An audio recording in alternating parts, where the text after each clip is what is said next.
laughing. He knows it's true. It was great. My name is Byron. I'm from Canada. I just got here about a week ago, and I'm so fucking... Thank you. Thank you very much. Are you from Canada? No, just heard of the place? That's cool. You're just like, I own a map. Love it. No, it's COVID's in Canada. We still got restrictions and shit like that. In Canada right now, last call for alcohol is at fucking 10 o'clock. Isn't that bullshit? Yeah, fucking bullshit. Because at 10:01 in Canada, COVID comes out with a hockey stick and an attitude. Yeah, no fucking manners at all. It's bullshit. But here, it's amazing. We're still wearing masks everywhere. But here in England, man, you guys are just raw-facing it everywhere, hey? Isn't that great, right?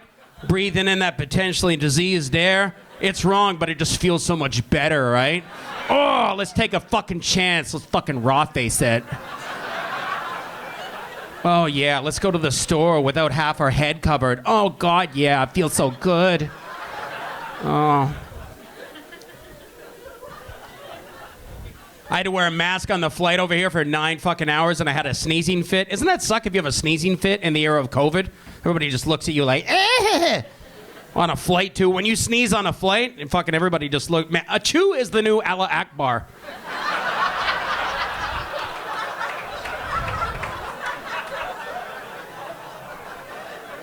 I had to tell everybody, relax, I don't have COVID. I just been in the lavatory doing cocaine. I'm just preparing for my trip to London because you guys are fucking degenerates. Hey, fucking oath, mate. At this club a week ago, no joke, I heard somebody take the loudest shit of my life and 1 second later snort cocaine. It was like, it's like, I don't care if it smells like shit. I need my fucking naughty powder. I don't care. Need it now. I'm breathing in my own shit, but I don't care. If the cocaine gets up there, I don't care if a bit of poo does too.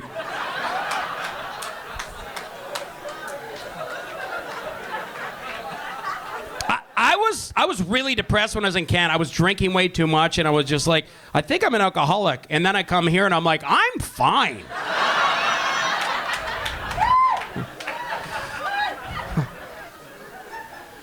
It's fucking crazy. So you think, well, it's 11 in the morning. You haven't had your third pint yet, you fucking puffer. It's a Wednesday, you fucking nance. I'm so happy to be doing this again. Canada's real uptight. No, we'll wait till 2026 before we have fun. It was great. Comedy was destroyed because of social distancing, man. Social distancing. So we had to do comedy on Zoom for about a year.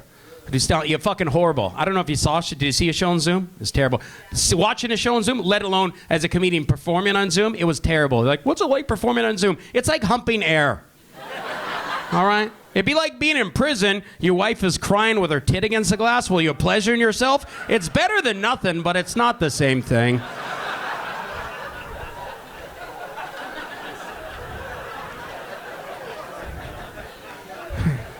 Airplane food's funny, isn't it? Oh, laugh. Give me something. I'm in my underwear and my...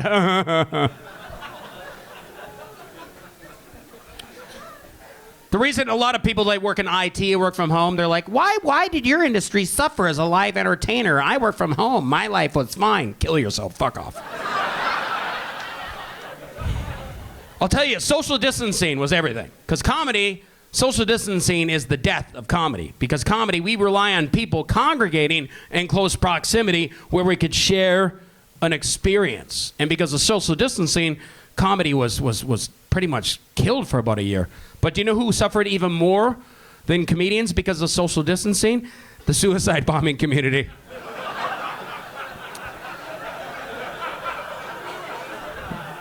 Because they also rely on people congregating in close proximity to share an experience. Now, like some of you are laughing, but you're like, I don't like it, but he's got a point. I see that some of you guys want to laugh, but you're looking at your girlfriends. You're like, am I allowed to laugh? If I laugh and you don't laugh, you might not touch my pee-pee. It's like, fuck you. I know somebody who heard a 9/11.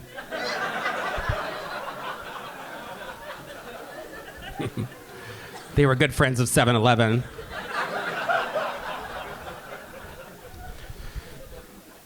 Wouldn't that suck though? Wouldn't that? I'm just thinking about that. That would kind of suck if you're like somebody from like ISIS. You want to be the next Bin Laden. March 2020. You decide, man, this is gonna be my big fucking day.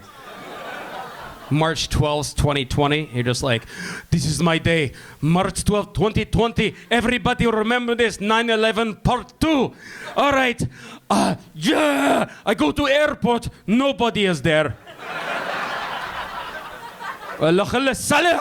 I drive on sidewalk. I did not hit one person. Train station, rush hour. Where are all the fucking people? Suicide hotline. I have nothing to die for.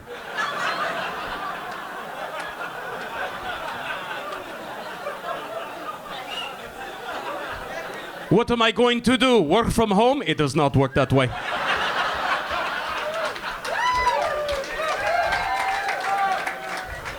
If I wanted to die in front of a Zoom camera, I would have been a stand-up comedian.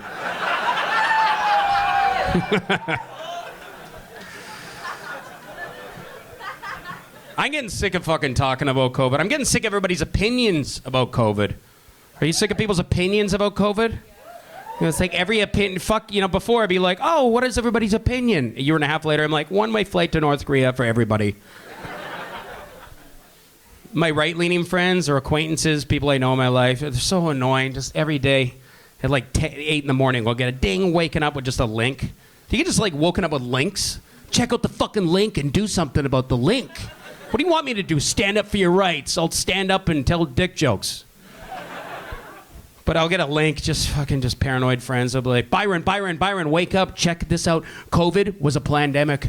It was created in Jeffrey Epstein's island when Bill Gates, Bill Clinton, and Prince Andrew were having sex with an underage bat. Read the article. It's a legitimate source. Where did this come from? I wrote the article myself.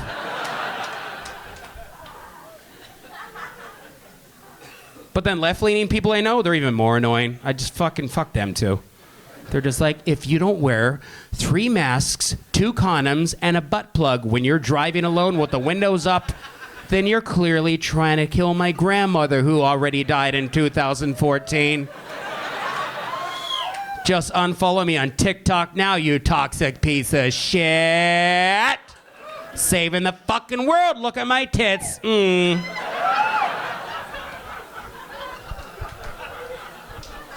Hashtag hero. But the I got the vaccine. How many people got yeah? Oh, boo, boo. You know what, mate? You might be poisoned. I don't fucking know. I don't know. Fucking whatever. I eat fast food. I did cocaine while I took a shit with a guy the other day. I don't know what I put in my body. None of us fucking know shit, all right? We're just going along. We're just fucking low-line Russian roulette. We're just fucking rolling with the punches. None of us know what the fuck we're doing. But I took the vaccine, and some of my friends like, you fucking poisoning yourself. It's like, you know what? I will fucking share Anita with Freddie Mercury, Magic Johnson, and Charlie Sheen if I don't have to perform on fucking Zoom anymore.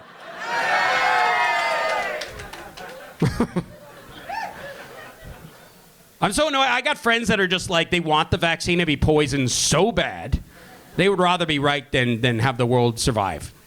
They would rather fucking Night of the Living Dead. They'd rather The Walking Dead happen so they could be right on Facebook. I fucking told you zombies, I'm right. I'm fucking right. I don't know if anybody here knows somebody who unexpectedly and tragically died, and you have a mutual anti-vax friend. He'd be like, hey man, that sucks about fucking Gerard, hey Steve? And he's like, yeah, he probably took the fucking vaccine. And I'm like, no, he had a mishap skydiving. He's like, do you know who the biggest fucking parachute distributor is? Moderna.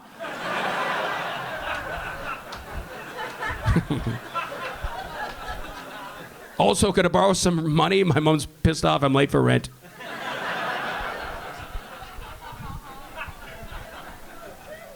I'll tell you who doesn't give a shit about COVID. Russians, man. I was dating a Russian girl in the heart of lockdown. Man, she did not give a shit about COVID. She's like, how many people died of the Chinese cough? Oh man, this Chinese guy, they do the cough and then everybody go scared the pool. Now we can't go to see sporting event because Chinese man eat a bat and drop some shit.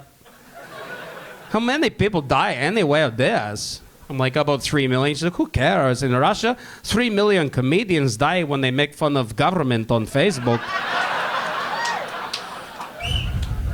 Yes, we send them to Haha Gulag.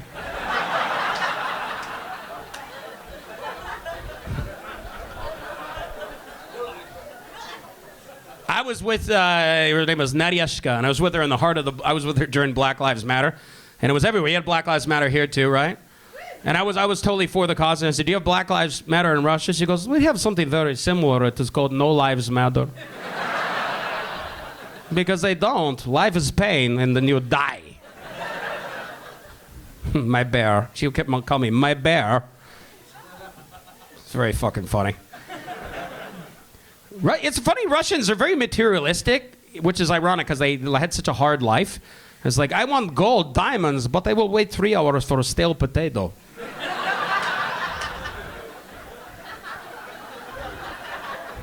I don't understand where it comes from. It's very funny. One time she said to me, my ex-husband, Dmitry, very abusive, very physically abusive to me. But every year he buy me new BMW. Maybe you could be more like this, my bear. And I was like, well, unlike your ex-husband Dmitry, I'm not violent, nor am I wealthy. So how about I don't hit you, and then I lend you my Oyster card?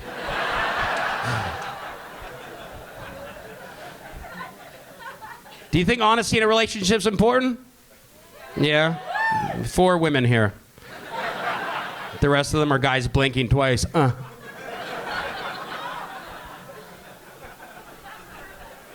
Maybe honesty, I don't know if honesty is important when you date a Russian, because they do honesty to a whole different level. One time I was having sex with her, and right when we're in the middle of having sex, she goes, tell me 2 things you like about me right now, my bear.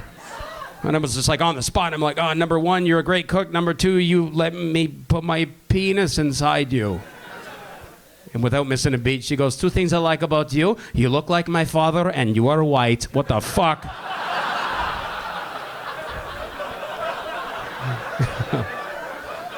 And I don't know what's worse, the fact that she said that to me when I was inside her, or the fact that that's what made me come.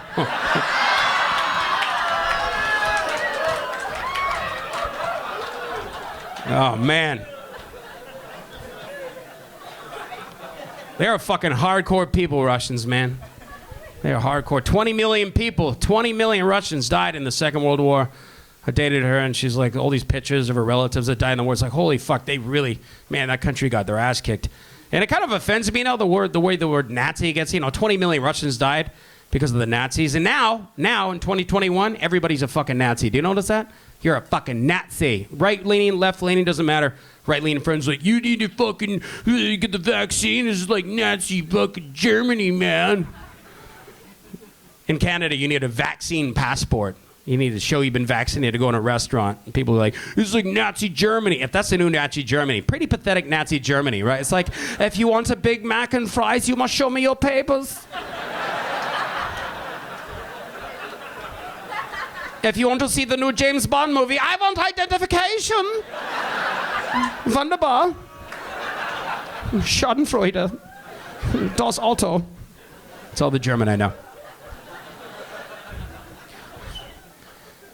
But even left-leaning people, like a friend of mine's younger sister, she was just like, I saw on Facebook, she's like, if you think climate change is a hoax, you're a fucking Nazi. Fucking, really?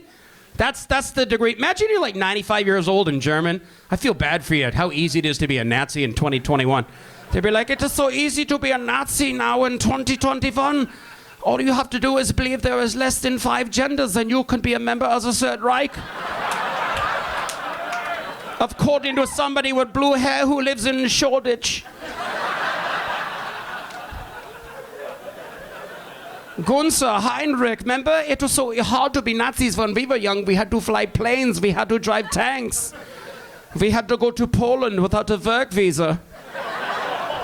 We had to go to Russia in the winter. Chilly. We could not play Minecraft, we had to write Mein Kampf.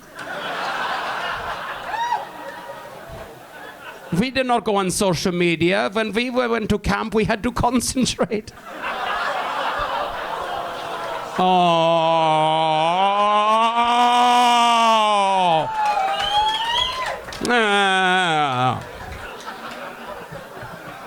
That's my favorite reaction, because some of you groaned and some of you clapped. Hey, groaners, do you know why these people clapped? Because they're Nazis. Fucking Nazis. This guy raised his finger and is like, I'm a Nazi and I took it. Yes. Don't tell anybody, but yeah. I love Hugo Boss. I'm a big fan of Volkswagen. Autobahn, very nice highway. No speed limits. I love history. I'm a huge history buff. I'm a huge fucking history buff. I'm a huge history buff because I look like a passive-aggressive Viking. Yeah, let's go to Valhalla. Awesome. Man, history's brutal, man. Some people just like, COVID, man, this is the worst time in history. And I'm like, Jesus Christ, you were born half an hour ago. Because 100 years ago, life expectancy was like 50. Now it's like 85 or something. Because 100 years ago, everything would kill you. Back in 1921, everything would kill you back then. And it'd be like, seatbelts? What are those? Who cares? We got top hats. Beep, beep. This blimp is filled with hydrogen. Smoke them if you got them. Unfiltered, just like doctors recommend. You got typhoid fever? These smallpox blankets should keep you warm. You got syphilis? I'll write you a prescription for asbestos. Penicillin? Never heard of it. Sounds queer. Meh.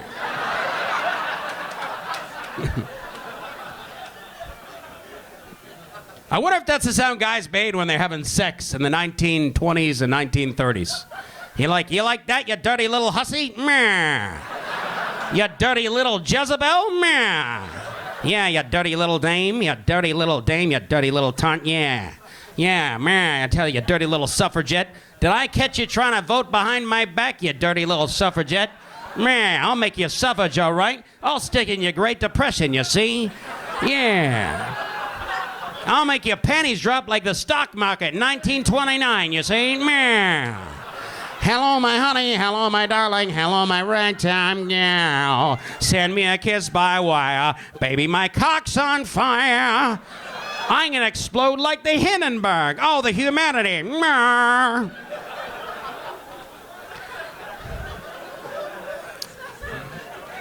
Everybody here under 25 is like, what fucking song is that? Is that The Weeknd? Who is that?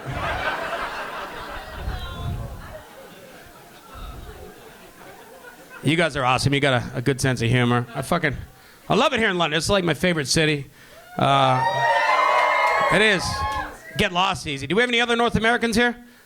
Yeah? Where are you guys from? LA. You're from LA. We got some Americans. Let's get them. I'm joking. They don't have health care. No, it's cool. As a North American, do you find it easy to get lost in London? It's very easy, isn't it? Because North America, LA, Vancouver, that's where I'm from. Easy, just like a grid system, right? Easy to navigate. You go like, you're looking for 2 blocks there, 1 to the left. Easy to navigate. Here, if your phone dies and you're looking for directions, somebody needs an interpretive dance to tell you where you need to go. Like England was designed over 2,000 years ago by a 4-year-old of ADHD. They're like, I want to make a place. Give me some crayons. Like, London. Ah! That's great, Caesar. Let's build it. Somebody tells you where you need to go. They need an interpretive dance to tell you where to say, oh, we're looking for Tottenham Court Road. You go to 7 dials, right? It's like not 6 or 5, but all 7. You go to Shaftesbury Avenue.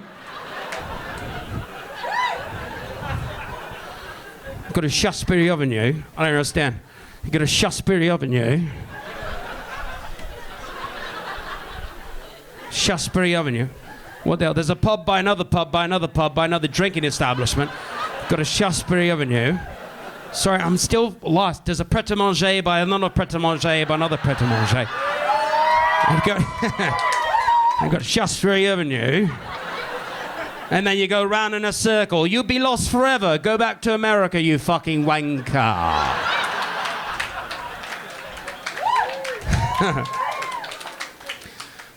I love the history here. I love the history. North America, it's very new. It's the new frontier. Here, it's very old.